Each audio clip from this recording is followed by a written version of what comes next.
ማይክሮሶፍት ኤክሴል ላይ ማጭበርበር የሚመስሉ ግን ውድ ጊዜውንና ጉልበቶን የሚቀንሱ በጣም ጠቃሚ ፊቸሮችን ላሳያችሁ። እነዚህም ዳታን ከወረቀት ላይ ወይም ካለበት ቦታ በእጃችሁ እንደገና እንዳትገለብጡ የሚያደርጉ ምርጥ ቱሎች ናቸው። የመጀመሪያው ማይክሮሶፍት ኤክሴል ላይ እስካሁን እንደዚህ ተገጣጥመው የተሰጡ ጽሁፎችን ለመለየት ስትፈልጉ ልክ እንደዚህ እያደረጋችሁ በእጃችሁ ነው የምትገለብጡት። እጅግ በጣም ተሳስታችኋል። በጣም አጭሩንና ቀላሉን መንገድ ላሳያችሁ። ለምሳሌ የመጀመሪያውን ስም ለመለየት ብትፈልጉ ቀጥታ እንደዚህ ከጻፋችሁ በኋላ የሌሎችንም እንዲለይላችሁ ከፈለጋችሁ ከኪቦርዳችሁ ላይ ኮንትሮልንና ኢን ስትነኩ አውቶማቲካሊ የሁሉንም ይጽፍላችኋል። እዚህ ጋር መታችሁ ለምሳሌ የአባቱን ስም እንደዚህ ከጻፋችሁ በኋላ የቀጣዩ እንዲያመጣላችሁ ኮንትሮልና ኢን ስትነኩ እንደዚህ ያመጣል። ስለዚህ ውድ ጊዜያችሁን በእንዲህ አይነት መንገድ መቀነስ ትችላላችሁ። ሁለተኛው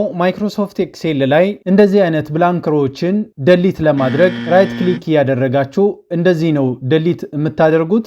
እንግዲያውስ እጅግ በጣም ውድ ጊዜያችሁን እያባከናችሁ ነው። ስለዚህ በቀላሉ እንደዚህ በጣም ብዙ ብላንክ የሆነ ሮዎች ካሉ መጀመሪያ ሙሉ ዴታ ሴታችሁን እንደዚህ ሴሌክት ታደርጋላችሁ። ይህን ካደረጋችሁ በኋላ ከኪቦርዳችሁ ላይ ኮንትሮልንና ጂን ትነካላችሁ። ይህን ስትነኩ ወደ ጎቱ ይወስዳችኋል። እዚህ ጋር ከገባችሁ በኋላ ስፔሻል ላይ ክሊክ ታደርጋላችሁ። ከዛ እዚች ጋር ብላንክስ ምትላለች። እሷን ሴሌክት ካደረጋችሁ በኋላ ኦኬ ትላላችሁ። እንደምትመለከቱት ብላንክ የሆኑ ሮዎችን አውቶማቲካሊ ሴሌክት ያደርግላችኋል። ያን ካደረጋችሁ በኋላ ሁሉንም ሮዎችን አንድ ላይ ለማጥፋት ከፈለጋችሁ ከኪቦርዳችሁ ላይ ኮንትሮልንና ማይነስን ትነካላችሁ።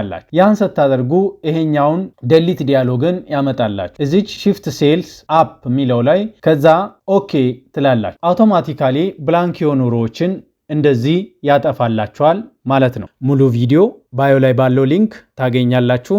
ለብዙ ሰው እንዲደርስ ሼር ማድረጋችሁንና ፌቨራይት ማድረጋችሁን እንዳትረሱ።